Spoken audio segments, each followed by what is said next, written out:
This is the Zoll X Series monitor, new for Virtua EMS.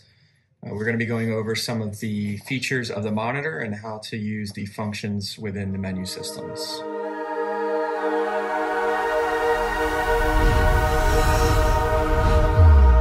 Here in the top right-hand corner of the screen, you'll see the Ready for Use indicator, and it should show a black circle indicating that the monitor is ready for use.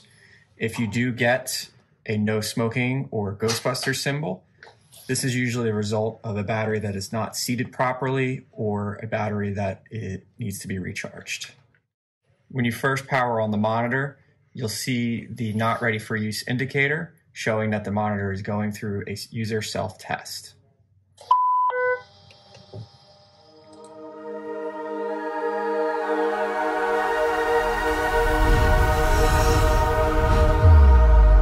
This top button right here with the bell icon is used to silence alarms while monitoring a patient. A single press of the button will silence the alarm for 2 minutes. The button directly below the alarm silence is the home button. This button can be used to bring you back to the home screen whenever you're lost in the menu system. While on the home screen, a single push of the home button will show your vital sign trends. Pressing it again will close that menu.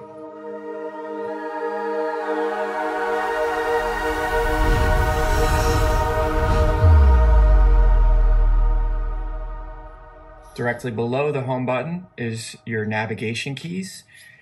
Pressing this button will allow you to move the cursor around the screen and select different items. The circle button here is what you would use to select that item that is highlighted.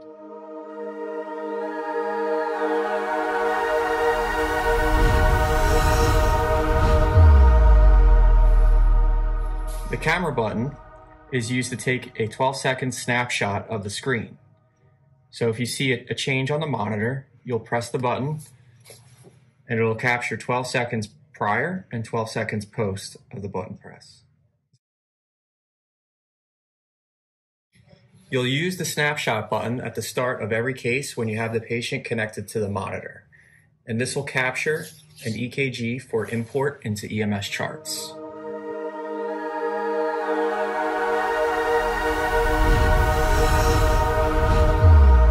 Button on the right side is your NIBP start-stop button.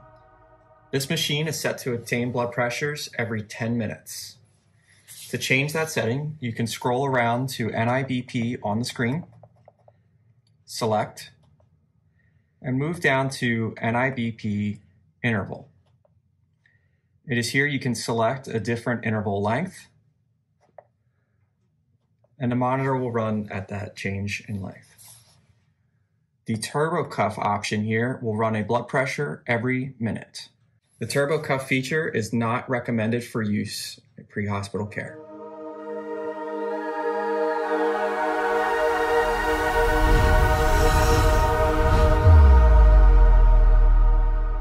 Along the bottom of the monitor is your row of buttons for electrical therapy.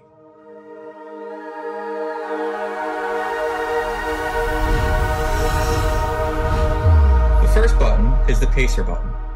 A single press will bring up the pacer menu option, and you'll see that it defaults to demand pacing at a rate of 70 beats per minute. The first step is to scroll down to Start Pacer, and then move up to Output. You'll select Output, and you will increase by 10 milliamps at a time until you gain capture on the screen.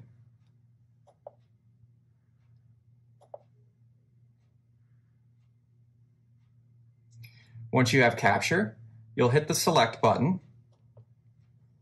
and you can either scroll down to the back arrow and select that, or to quickly exit the menu, just press the home key. One important thing to remember, if the patient leads come disconnected at any point, the monitor will default back to continuous pacing.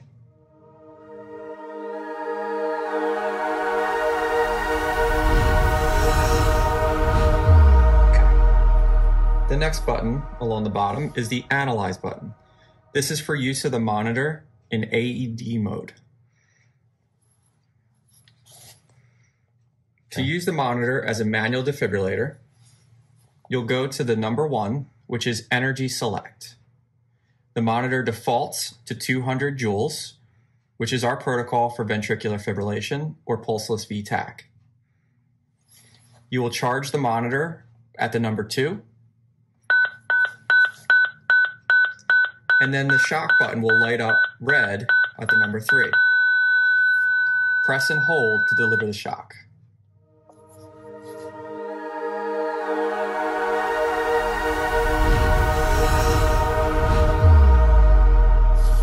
To perform a synchronized cardioversion, you will first need to select the sync key on the left side of the screen. This will display S's across the top of the lead, indicating that it is synced with the R waves. You will then select an appropriate energy setting, and our protocols here at Virtua are to start at 100 joules, and then move up to 150, and finally 200 joules. You will hit the charge button, and when the shock button lights up red, you will press and hold until the shock is delivered. The monitor defaults back to turning sync off, so if you need to deliver additional synchronized cardioversions, you will again press the sync button.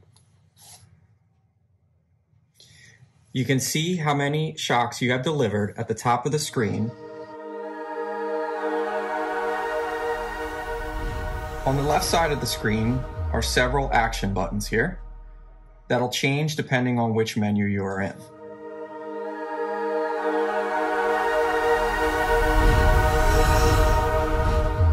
Here you'll see on the top button is 1, 2, 3 in Roman numerals, and this cycles your top lead through all the leads from pads all the way to 1, 2, 3, and up to B6.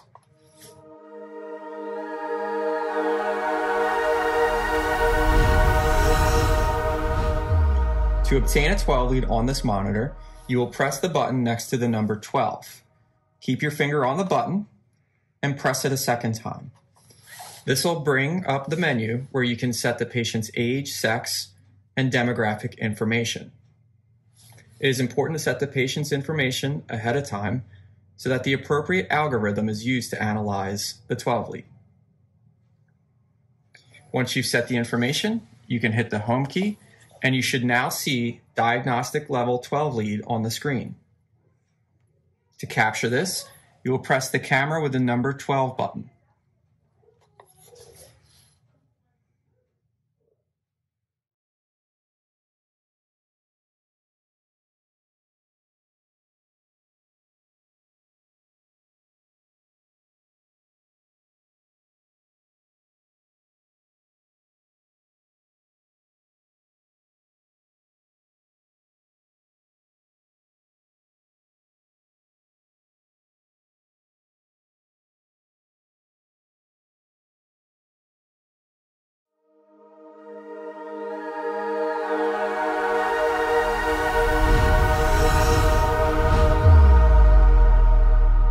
Once the 12 lead has been captured, you'll see the interpretive statement on the screen. You can scroll through that 12 lead to see all of the leads by pressing the purple right arrow button here.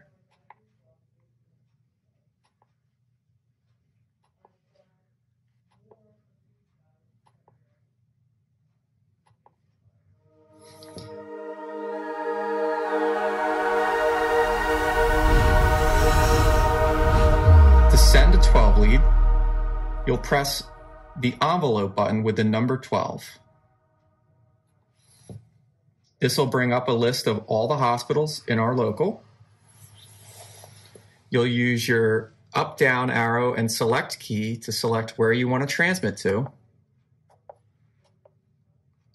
And then you'll scroll to the transmit button and select transmit. At that point, the light on the top of the monitor will turn green while transmitting, and it will go out once complete.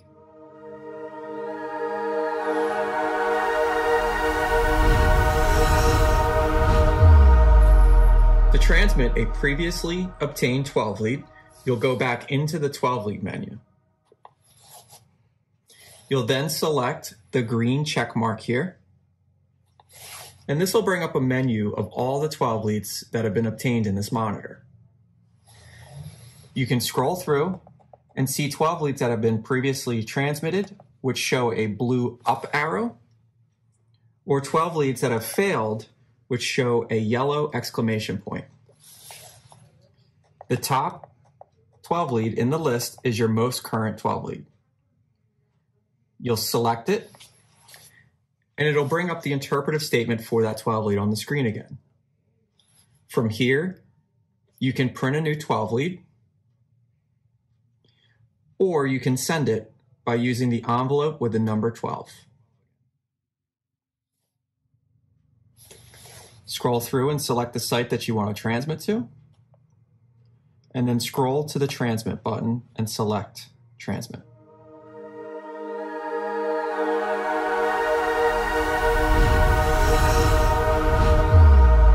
End-tidal CO2 defaults to being off on the Zoll monitor, even when a side stream end-tidal is plugged into the side. To turn on end-tidal CO2, you will select the CO2 button on the left side of the screen. This will bring up the waveform showing your end-tidal CO2.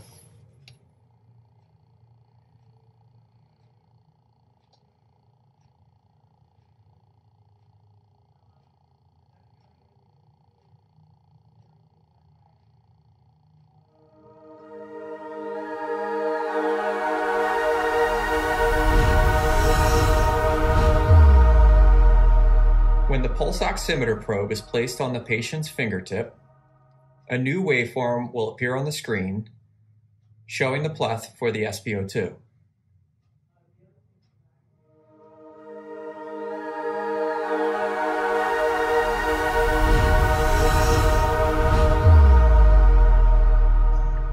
The RX button on the left side of the screen is to record an event during the case.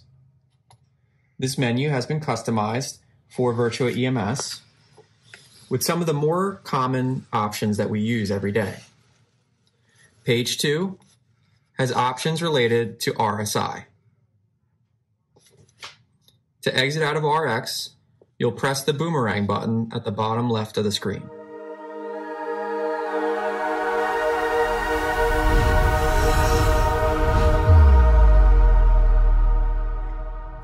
On the bottom left of the screen is the print button. Pressing this will initiate a continuous print until it is pressed a second time. It is important to note that a second press of the button is delayed when turning off the printer.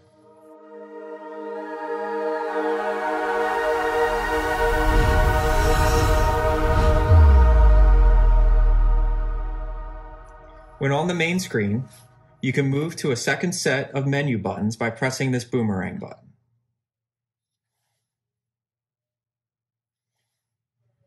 This button right here changes the color of the display screen for use in high-intensity light situations.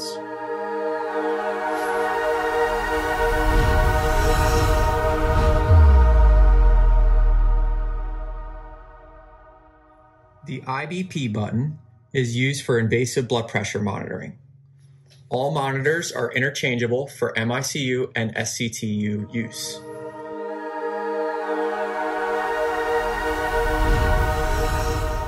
The bell icon is for monitor alarms. Pressing this will bring up a new menu, and you'll see the Stat Set button. A single press of this button will reset all of the vital sign parameters, making whatever is currently on the screen the new normal.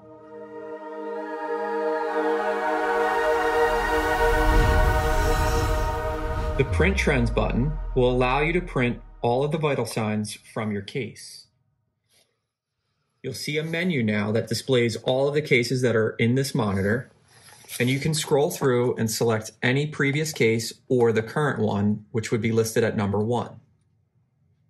Select the case, and then scroll to the Print Trend Summary button and select.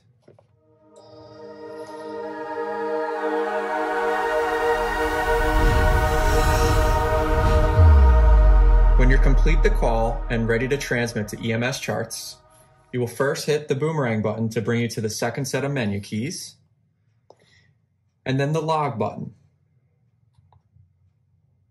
You will now see an envelope button displayed on the screen, and a single press will bring up a menu that'll ask you if you want to close the case or continue.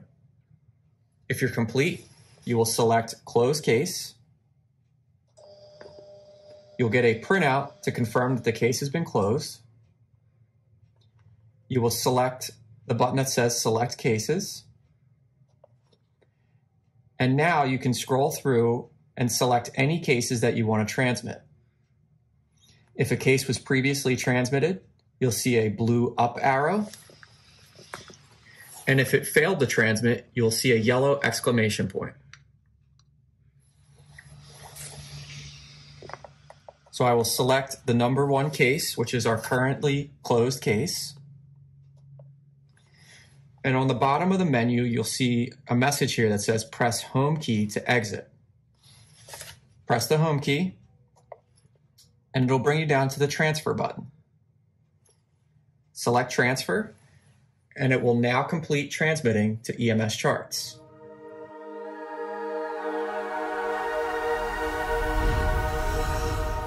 If the monitor loses power by either turning it off or disconnecting the battery,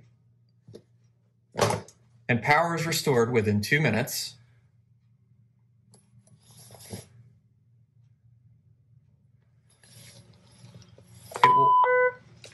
it will resume the same case with the timer and the patient demographic.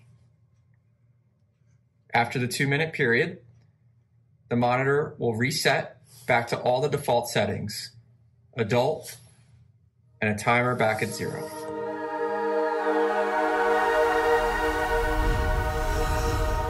To change the paper in the monitor, you go into the left pocket, lift this black flap, grab the printer door on either side and pull down. You will remove the empty roll. You'll take a new roll of paper and place it in the direction shown in the picture. Place directly in and not at an angle, or you won't be able to get the paper in. Once in, you'll leave yourself a little tail and close the printer door. You can rip that little tail off and then release the black flap.